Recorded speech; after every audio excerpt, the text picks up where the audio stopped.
সুপ্রভাত আমার প্রিয় বন্ধুরা, কোচবিহার জেলার ছোট্ট একটি গ্রাম থেকে আমি দীপা আর আমার দীপা বুটু ব্লগ চ্যানেলে তোমাদের সকলকে জানাই অনেক অনেক স্বাগত।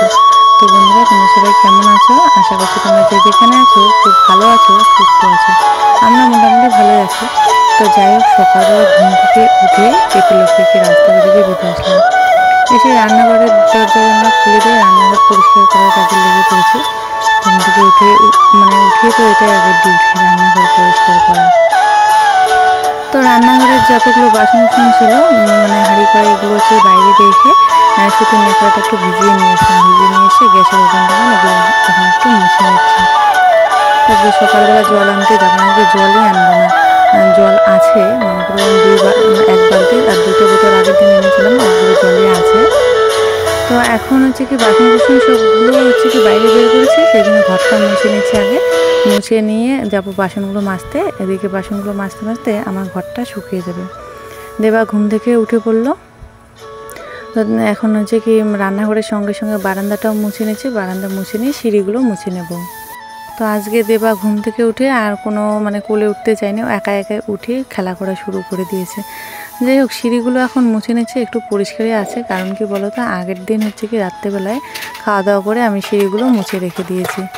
তো গতকালকে তো বেশি কিছু ভিডিও তোমাদের সঙ্গে শেয়ার করাই নেই, শুধু রান্নাবান্না শেয়ার করে তারপরে ভিডিও করে বন্ধ করে দিয়েছিলাম। তো কি বলো তো, কালকে রাত্রেবেলা রুটি করেছিলাম, মাংস যেহেতু ছিল, রুটি দিয়ে মাংস দিয়ে খাওয়া হয়েছিল। আর হচ্ছে কি আটার যে এগুলো ছিল একটা বাটির মধ্যে জল ঢেলে রেখে দিয়েছিলাম আটাগুলো। তো ভাবলাম যে সকাল হোক, লক্ষ্মীকে এখন জল দিয়ে দেওয়া যাবে, যেহেতু ধানের তুষ নেই, আটা দিয়ে জল দিলে খুব সুন্দর করে জল খায়। কি করেছে, বড় ধরনের কোনো একটা ইঁদুর বা গাছন্ত যেগুলো ইঁদুর আছে আমাদের যে রান্নাঘরের দরজাটা আছে, দরজাটা নিচ দিয়ে কিন্তু বড় বড় ইঁদুর ঢুকতে পারে না, ছোট ছোট বাচ্চাগুলো ঢুকে। তো ওষুধ দেওয়ার পর তো বাচ্চাগুলো সব মরে গেছে, এখন আর চোখেই পড়ে না। কিন্তু উপর দিয়ে এই যে গাছের মধ্যে যে ইঁদুরগুলো থাকে, সেই ইঁদুরগুলো মনে হচ্ছে ঢুকে পড়েছে। ঢুকে একদম ওই বাটির মধ্যে যে জল দিয়ে আটাগুলো রেখে দিয়েছিলাম, মনে হচ্ছে ওটা ওদের পুকুর হয়ে গেছে একদম। ওখানে বাটির মধ্যে একবার উঠেছে, একবার নিচে নেমেছে, একদম পুরো ঘর আটা দিয়ে একদম ছিটানো আছে, মনে হচ্ছে ওরা ওখানে স্নান করেছে। তো সেই জন্য ভালো করে একদম ফিনাইল টিনাইল দিয়ে ঘরটা মুছে নিলাম। নিয়ে এখন এই যে বাসন কুসনগুলো মেজে রাখি। আর এই যে লাল মগটা দেখতে পাচ্ছ, ওই মগটা মেজে আজকে রেখে দেবো শোকেসের ভিতরে। এখন মগ আর বেশি লাগে না, কারণ কি বলো তো, বোতলের মধ্যে জল আনি, গ্লাসে ঢেলে ঢেলে খাওয়া হয়, মগটা রেখেই দেবো।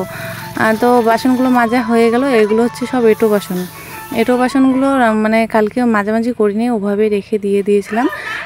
তারপরে হচ্ছে কি এই যে কুকুরটাকে ভাগাচ্ছি, কারণ কি বলো তো, ও না যখনই হচ্ছে কি কলপাড়ায় আওয়াজ পায় তখনই চলে আসে। একদম যদি বসে থাকি আমি, একটুকু ভয় পায় না, একদম গায়ের পাশ দিয়ে যায়। তারপরে ওই বাসনগুলো মেজে, হাঁড়ি করে যেগুলো ছিল ওগুলো মেজে নিয়ে আসলাম। নিয়ে এখন চলে এসেছি ঘরে এসে বিছানাটা পরিষ্কার করে নিচ্ছি। আর দেখতে পাচ্ছ সকাল সকাল যা রোদ উঠে গেছে, সকালবেলায় তো তোমাদেরকে দেখালাম, প্রচণ্ড রোদ উঠে গেছে এত সকালবেলায়। আজকে একদম প্রচণ্ড গরম ছিল, গরমের জন্য একদম অস্থির, কি আর বলবো, সারাটা দিন যে কীভাবে কাটালাম। তো বিছানার চাদরটা তুলে নিয়েছি, নিয়ে একটা ধোয়া চাদর পেতে নিলাম। নিয়ে ওই যেই চাদরটা তুলেছিলাম ওই চাদরটা এখন হচ্ছে কি ধুয়ে দেবো, একটু সার্ফ জলে ভিজিয়ে রাখছি। তো এত সকাল সকালে এই সমস্ত কাজবাজ করতে করতে দেখো একদম ঘেমে শেষ হয়ে গেছি, পেট একদম ঘেমে ভিজে গেছে জামাটা আমার। তো এত যে ঘামি এখন কেন জানি না, বুঝতে পারি না। তো ওগুলো করে তারপরে দেখো এই জায়গাটা দেখতে এতটাই বাজে লাগে, কি আর বলবো। মনে হচ্ছে যে কয়েক বছর থেকে আমি লেপালেপি করি না, বা কয়েক বছর বাড়িতেই নেই, সেই জন্য এতটা শ্যাওলা ধরেছে। তো শ্যাওলাগুলোর উপরে যতই লেপালেপি করি না কেন, পরের দিনে একদম শ্যাওলাগুলো ভেসে ওঠে। যেদিন লেপি সেদিন ভালো থাকে। আর এখন না মাটিও নেই, মাটিও শেষ হয়ে গেছে, ঘর লেপা মাটি, ভালো যেগুলো মাটি একদম চকচকে করে লেপার পর, সেই মাটিগুলোও শেষ হয়ে গেছে। যখন হচ্ছে কি ঠান্ডার সময় পড়ে, তখন কিন্তু অনেক দূর থেকে জমি থেকে নিয়ে আসা হয়, 1 বস্তা 2 বস্তা, ওটা দিয়ে সারা বছর চলে যায়। তো সেই জন্য ভাবলাম পাশুন দিয়ে, দেখো উপরে যে শ্যাওলাগুলো আছে সেগুলোকে চেঁচে উপরে তুললাম। তো এদিকে বাজারও চলে এসছে। তো সেই শ্যাওলাগুলো তুলে এখন হচ্ছে কি ভাবছি যে লেপবো। তো লেপা মোছা করতে গেলে অনেকটাই দেরি হয়ে যাবে, বাজার খরচা চলে এসছে, হচ্ছে কি রান্নাবান্নাও করতে লাগবে, বেলা অনেকটাই হয়ে গেছে, সেই জন্য আর লেপলাম না, শুধু পরিষ্কার করে স্নান করতে গেছি। তো স্নান করে চলে এসেছি বন্ধুরা, দেখতে পাচ্ছ কতগুলো মাছ, একদম টাটকা টাটকা মাছ। তো হয়তো বুঝতে পারছো না মাছ কোথা থেকে আসলো। তো স্নান করে চলে এসেছি। আর এদিকে আমার যা আর ভাসুররা কী করেছে, জমিতে মাছ ধরেছে। বলতে পারে 1 কি 1.5 বালতির মতো মাছ, এরকম পুঁটি মাছ, পোনা মাছ, তারপরে শাটি মাছ, এগুলো মাছ ধরেছে। তো অনেকগুলো মাছ দিয়েছে, সবাইকে নাকি দিয়েছে, মনে করো প্রায় বলতে পারো 10-12 জন বাড়িতে মাছ দিয়ে দিয়েছে। দেওয়ার পরে ওদের বাড়িতে 1 বালতির মতো মাছ। তাহলে ভাবতে পারছো কতগুলো মাছ হয়েছে। আর কি বলতো, যে জমিটার মধ্যে ধরেছে সেই জমিটা হচ্ছে কি একটু নিচু ধরনের, সবগুলো জল গিয়ে ওখানে জমেছিল। আর মাছগুলো তারপরে জমার পর আর বৃষ্টি হয়নি, সেজন্য মাছগুলো বেরোতে পারেনি, মাছগুলো ওখানে বড় হয়েছে। আর কি বলতো, এই যে মাছগুলো ধরেছে এগুলো আমাদের জমিতে মাছগুলো ধরেছে। আর যখন আমাদের জমিগুলো বন্ধক ছিল, আরেকজনের কাছে বন্ধক ছিল, তখন ওখানে একটা পুকুর ছিল, ছোটো মোটো পুকুর ছিল। ওই পুকুরটা তার মানে কবলে ছিল, তারাই ওখানে মাছ মারতো, যেহেতু বন্ধক রাখা হয়েছিল। তারপরে জায়েদের কাছে বন্ধক রাখা হয়েছিল, জায়েরা ওই পুকুরটার মধ্যে মাছ মারছিল, তখন খাবার একটু করে দিয়েছিল। আর এখন কিন্তু সব জমি আমাদের খোলা আছে, এখন ওই পুকুরটা দেখা যাক মাছ মারা হবে। যদি মাছ মারা হয় তাহলে তোমাদের সঙ্গে শেয়ার করাবো। মানে প্রচুর মাছ আছে ওই পুকুরের মধ্যে, না হলে বিক্রি করে দেওয়া হবে। তো দেখো মাছ কাটা হয়ে গেছে। এদিকে হচ্ছে কি বাজার খরচা কী কী নিয়েছে দেখাচ্ছি। লাল শাক, ঢেঁকি শাক, চা দিয়ে খাওয়ার জন্য বন, চানা, এগুলো নিয়ে এসে। তো বন্ধুরা মাছগুলো আমি হচ্ছে কি ধুয়ে নিয়ে এসে কেটে বেছে একদম ধুয়ে পরিষ্কার করে নিয়েছি। অনেকক্ষণ সময় লেগেছিলো, প্রায় বলতে পারে 1 কি 1.5 ঘন্টার মতো সময় লেগেছিলো। আমি এবার মাছ কাটতে বসে অনেকক্ষণ সময় লাগে আমার, সব মাছের একদম ভালো করে পরিষ্কার করে নিই। তো সকালবেলা আমি তো আর জানি না যে মাছ দেবে আমার জায়রা। দেখো ডিম আলু সেদ্ধ করেছে, এখন মাছ দিয়েছে, ডিমগুলো কী হবে। তো ডিমগুলো এখন রান্না করার হবে না, দেবা এদিকে ভিডিও করছে আর বলছে সব কিছু। তো ডিমগুলো এরকমই থাকবে।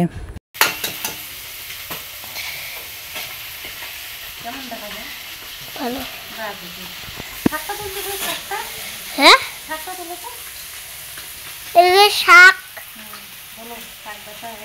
শাক ভাজা হয়েছে। এখন ওদের মা ডিম চলে আসে বাবার জন্য, জল আছে, রান্নাঘরে মাছ ভাজা হতেছে। তো মাছ ভাজা বসিয়ে দিয়ে এদিকে বসে বসে ডিমগুলো ছোলাচ্ছি। ডিমগুলো এমনিতেই খাওয়া হবে, মাছের তরকারি বানাবো। তো মাছগুলো এত সুন্দর টাটকা ছিল, একবারে সবগুলো মানে ছোটো মাছগুলো দিয়েছি, ভাজা হয়ে গেছে। তো রান্না বান্না কমপ্লিট। যা গরম পড়েছে একদম তাড়াহুড়ো করে রান্না করলাম, সেই জন্য শেয়ার করা হয়ে ওঠেনি। তো বন্ধুরা রান্না বান্না কমপ্লিট করলাম, দেবার খাওয়া হয়ে গেছে। ও মা গো, তো লক্ষ্মীকে সেই সকালবেলায় হচ্ছে কি রোদের মধ্যে বেঁধেছিলাম, তো সেই জন্য দেখো এখন ছায়া নিয়েছিলাম। পিছনে সেই ঘাস হয়েছে, আবার যোগ আছে নাকি।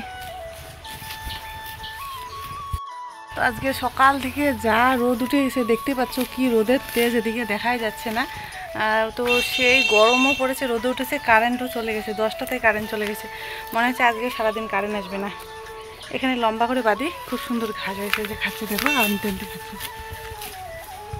লক্ষ্মীকে এখানে বাঁধলাম, দেখো কি লতা পাতা হয়েছে, এগুলো খাবে এখন, হয়ে পেট ভরবে আজকে।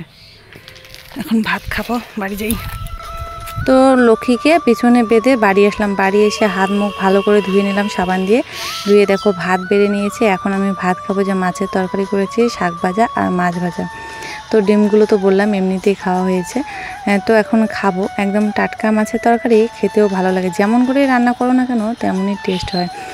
কোনো বাটাবাটি মশলা দিইনি, শুধু কাঁচা লঙ্কা, কাঁচা পেঁয়াজ তেলের মধ্যে দিয়ে ভাজা ভাজা করে জল দিয়ে, এই যে হচ্ছে একটু রসুন দিয়েছিলাম, তারপরে জলগুলো ফোটার পর মাছগুলো দিয়ে দিয়েছিলাম। তো এইভাবে রান্না করেছি। তো খাওয়া দাওয়া করার পর বাড়ি আসলাম, দেখি যে জায়েরা বললাম না যে অনেকগুলো মাছ পেয়েছে। অতগুলো মাছ তো আর মানে ভাজা করা সম্ভব নয়, অনেক তেল লাগবে, আর হচ্ছে কি অতগুলো একদিনে খাওয়া সম্ভব নয়। সেই জন্য দেখো শুটকি মাছ শুকাচ্ছে, মাছগুলোকে টিনের মধ্যে দিচ্ছে। আর যা রোদ উঠে গেছে আজকেই শুকিয়ে যাবে। রিম্পিয়ার দাদারকে আদর, রিম্পের জন্য দুর্গা পূজার নতুন জামা নিয়ে আসবে না দাদা, সেই আদর। তো রিম্পার দাদা বাইরে থাকে, যেহেতু মাছ খেতে পারবে না, সেই জন্য শুটকি বানাচ্ছে, ওর দাদা এসে খাবে। আর দেখো বন্ধুরা খাওয়া দাওয়া করার পর মানে বুঝতে পারছো না চা করছি কেন। চা করছি কারণ হচ্ছে কি আমার বাবার বাড়ি থেকে লোক এসছে, আমার যেটা তো দাদার বউ এসছে। তো অনেক দিন পর বাপের বাড়ি থেকে লোক আসলো, আর হচ্ছে কি বাপের বাড়ি থেকে লোক আসলে মানে খুবই আনন্দ লাগে। পান শিখতে এসলাম, দেখি পান তো খাওয়া হয় না, তো ঘরে পান থাকেও না সবসময়, গাছে পান আছে নেই, ওটাটা নিয়েছি। আছে চোখেই দেখি না, উপরে দেখতেছি।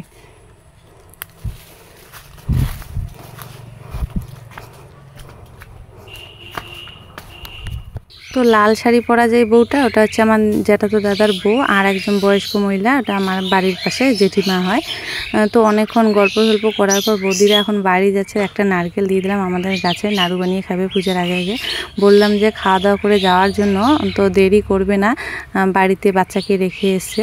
আর ওই যে গ্রুপের মানে কাজের জন্য আমাদের মন্দিরের ওখানে গ্রুপ ঘর আছে, ওখানে এসেছিলো। তো হচ্ছে কি বলতো, ওখানে কাজ হয়নি তাই ঘুরতে এসেছিলো আমাদের বাড়িতে। তো কি বলো তো, বাবার বাড়ি থেকে যদি কেউ আসে না খুবই আনন্দ লাগে মনটা। এমনিতে তো আমার বাবা মা দাদা কেউই আমাদের বাড়িতে আসে না, একটা খুবই মানে খারাপ বিষয় বলতে গেলে। মানে এতটাই খারাপ লাগে কি আর বলবো, যে আমাদের বাড়িতে আমার বাবার বাড়ির কেউই আসে না, এতটাই খারাপ লাগে। তো কেন আসে না যদি তোমরা জিজ্ঞাসা করো, তো কেন আসে না তোমরা জানো, 4-5 মাস আগে আমাদের বাড়িতে খুবই অশান্তি হয়েছিল। তখন আমার বাবার বাড়িকে অনেক গালিগালাজ অনেক অপমান করা হয়েছিল। তো সেই জন্য আমার বাবা মারা কেউ আর আমার বাড়িতে আসে না। তো বিনা দোষে যেহেতু আমার বাবার বাড়ির লোককে নিয়ে অনেক খারাপ কথা, অনেক খারাপ গালিগালাজ অনেক কিছু করেছে, সেই জন্য সেই অপমানের জন্য আমার মা বাবারা কেউ আসে না। মনে হচ্ছে কি কোনো দিনই আর আসবে না, খুবই খারাপ লাগে বন্ধুরা। সবার মা বাবা আসে সবার বাড়িতে, সব মানে বউগুলোকে দেখি যাদের মা বাবা আসে খুবই তারা আনন্দ পায়, বা 1 মাস 2 মাস করে দেখতে আসে মা বাবা যে মেয়ে কেমন আছে। কিন্তু আমার দিকে সেটা কিন্তু একদমই হয় না। বাবা যদিও আসে রাস্তার ধার থেকে এসে বাড়ি চলে যায়, মানে বাড়িতে চলে যায়, আমাদের বাড়িতে আর আসে না। তো কী বলো তো, কোনো কিছু মানে অন্য কোনো বিষয় নিয়ে যদি এই বাড়িতে ঝগড়াঝাটি হয়, ওই দৌড়ে চলে যায় আমার বাবার বাড়িতে। মানে দৌড়ে তো চলে যায় না, মানে সব সময় কথা শোনাতে হয়, সব সময় আমাকে কথা শোনায়, বাবার বাড়ি এসে এটা নিয়ে কথা চলে। তো 7-8 মাস তো পার হয়ে গেল, মা আসে না। আগে কিন্তু যখন মানে সম্পর্কটা খুবই ভালো ছিল, তো তখন কিন্তু কি বলতো, মা 1 মাস 1.5 মাস পর আসতো। যদিও বা না থাকতো, কিন্তু সকালে আসতো, বিকেলবেলা চলে যেত, বা বিকেলে আসতো, সন্ধ্যায় চলে যেত। যেহেতু আমাদের বাড়ি বেশি একটা দূরে না, প্রায় বলতে পারো 10 কি 15 মিনিটের রাস্তা। আর এখন রাস্তায় সবসময় টোটো পাওয়া যায়, রাত্রেবেলা করে কোনো অসুবিধা হয় না, বা দেবার বাবা রেখে আসে। তো এখন আর সেটা হয় না বন্ধুরা, এখন আর কেউই আসে না আমার বাড়িতে।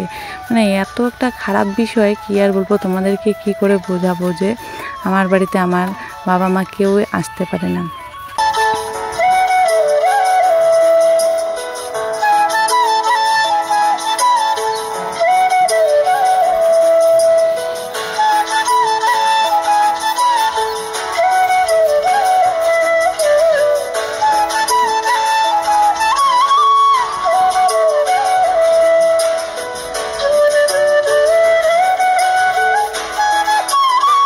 তো যাই হোক বন্ধুরা, সেসব কথা বাদ দাও, মানে কি আর বলবো, এগুলো নিয়ে আর বেশি ঘাটাঘাটি করবো না, কারণ বাড়িতে আবার অশান্তি শুরু হয়ে যাবে এগুলো কথা শোনাশুনি হলে।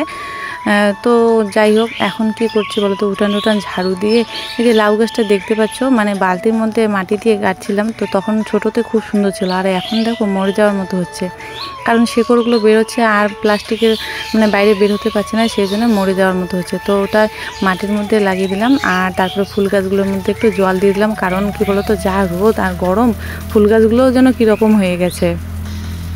তো সকালবেলা তো স্নান করার আগে যে উঠানটা লেপতে চেয়েছিলাম, উঠান আর লেপা হয়নি। এই যে এই জায়গাটা শ্যাওলাগুলো তুলে মাটিগুলো ফেলে দিয়েছি, তো এই জায়গাটা এখন লেপে নেবো, দেখতে খুবই খারাপ লাগে।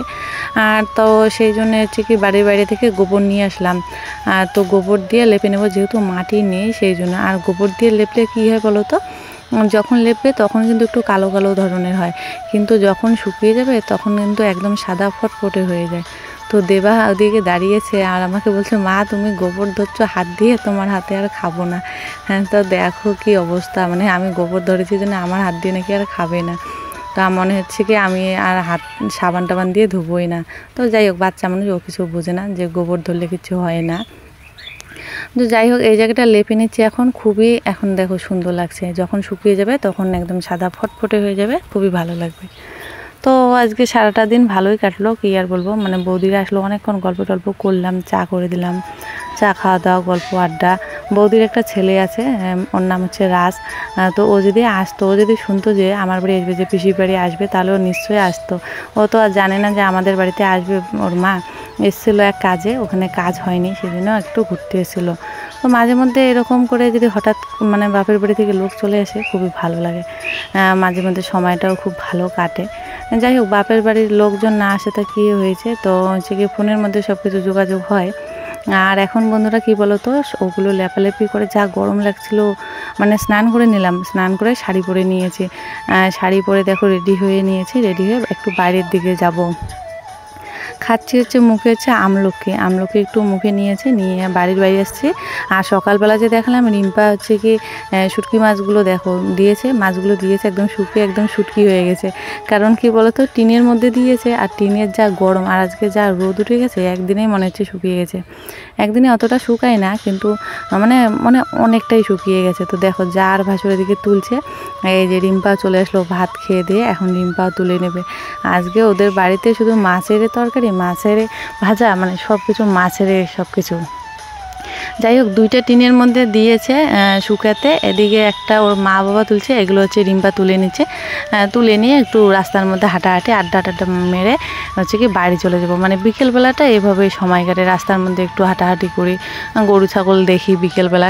আর টেপি টুনি তো সবসময় ছাড়াই থাকে এখন। তো দেখো মাছগুলো শুকিয়ে কীরকম হয়েছে, এগুলো দিয়ে না শীতল বানাবে ওর মা, সেই জন্য মাছগুলো শুকাচ্ছে। তো হচ্ছে কি এখন দেখো সন্ধ্যার আগ মুহূর্ত, জামা কাপড়গুলো এই যে এখানে দিয়ে দিয়েছি। ও আর কি বলতো, বৌদিরা এসেছিলো যখন গল্পের তালে তালে, আর জামা কাপড়গুলো ধুতে অনেকটাই দেরি হয়ে গেছিলো, সেজন্য বাড়ির বাইরে আজকে দিয়েছি, আর শুকিয়েও গেছে অবশ্য। তো জামা কাপড়গুলো তুলে নিয়ে এখন বাড়ি চলে আসবো। বাড়ি এসে টেপি লক্ষ্মী সবাইকে হচ্ছে কি ঘরে রেখে দেবো। ঘরে রেখে দিয়ে দেখো শাড়িটা খুলে নিয়েছি। ওরে বাবারে কি গরম, এই গরমে অতক্ষণ শাড়ি পরে থাকা যায়? কখনোই না, বাপরে বাপ, সম্ভবই না। তো হচ্ছে কি শাড়িটা খুলে নাইটি পরে নিয়ে এখন জামা কাপড়গুলো গুছিয়ে নিচ্ছে। এখন অন্ধকার ভালোই হয়ে গেছে, দেখতে পাচ্ছ একদম রাত হয়ে গেছে এখন। তো জামা কাপড়গুলো ভাঁজ করে নিচ্ছে। দেবা দিকে গেম খেলছে, আর যা গরম, দেবা তো জামা পরতেই চায় না, রাত্রেবেলাও ওরকম করে ঘুমিয়ে পড়ে। 2টা করে ফ্যান চালু থাকে। আশ্বিন মাস পড়ে গেল, তবু কিন্তু গরমটা আর কমছে না। আশ্বিন মাসে যে একটু ঠান্ডা ঠান্ডা আবহাওয়া হবে, সেটা এখনও হচ্ছে না, মনে হচ্ছে এখনও হচ্ছে জ্যৈষ্ঠ আষাঢ় মাস, এতটাই গরম। যাই হোক, জামা কাপড়গুলো ভাঁজ করে নিয়ে একটু দেবার সঙ্গে সময় কাটিয়ে যাবো হচ্ছে রান্নাঘরে। রান্নাঘরে আজকে কি রান্না করব, ওই যে মাছ আছে, মাছের তরকারি আরও বানাবো। তো হচ্ছে কি চলে আসলাম রান্নাঘরে। এখন রাত কটা বাজে, 8টা কি 8:30 মতো বেরিয়ে গেছে, একটু অন্ধকার অন্ধকার দেখাচ্ছে। কারণ কি বলতো, লাইটগুলোর বেশি একটা পাওয়ারই নয় তো, অল্প ভোল্টেজে, সেই জন্য। তো ভাত বসিয়ে দিয়েছি, আর এদিকে মাছের একটু ঝাল বানাবো, মানে একটু মাখা তরকারি করব। এই যে মাছ ভাজাগুলো, তখন তো পোনা মাছগুলো খাওয়া হয়েছে, এখন ওই যে গুঁড়া মাছগুলো যেগুলো আছে, পুঁটি, ডারকিয়া, এগুলো মাছ।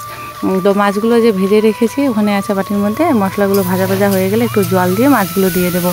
তো এগুলো দিয়ে আজকে রাতে খাওয়া দাওয়া হবে। যাই হোক বন্ধুরা, রান্নাবান্না কমপ্লিটের দিকে, ভাতের মার এখন ছেঁকে নেব। তো কী বলো তো, আজকের জন্য ভিডিওটা আমি এখানে শেষ করে দিচ্ছি। ভিডিওটা যদি ভালো লাগে অবশ্যই আমার চ্যানেলটিকে সাবস্ক্রাইব করে আমার পাশে থাকবে, আর তার সঙ্গে সঙ্গে বেল বাটনটি অন করে রাখবে। ভিডিও আমার পাবলিক করার সঙ্গে সঙ্গে তোমরা ভিডিওটি পেয়ে যাবে। তো ভাতের মাড়ি এখন হচ্ছে কি ছেঁকে নিচ্ছে, তারপরে রাতের খাওয়া দাওয়া করব। তো আজকের জন্য এখানে টাটা, সবাই খুব ভালো থাকবে, সুস্থ থাকবে। আর তোমাদের সঙ্গে দেখা হচ্ছে নতুন আরেকটি ব্লগের সঙ্গে, সুন্দর আরও একটি দিনে। তাড়াতাড়ি আমার চ্যানেলটিকে সাবস্ক্রাইব করে দাও ভিডিওটা যদি ভালো লেগে থাকে। আর 1K হতে বেশি একটা দূর নেই, আর 7-8টা সাবস্ক্রাইবার হলে আমার কিন্তু 1K সাবস্ক্রাইবার কমপ্লিট। টাটা।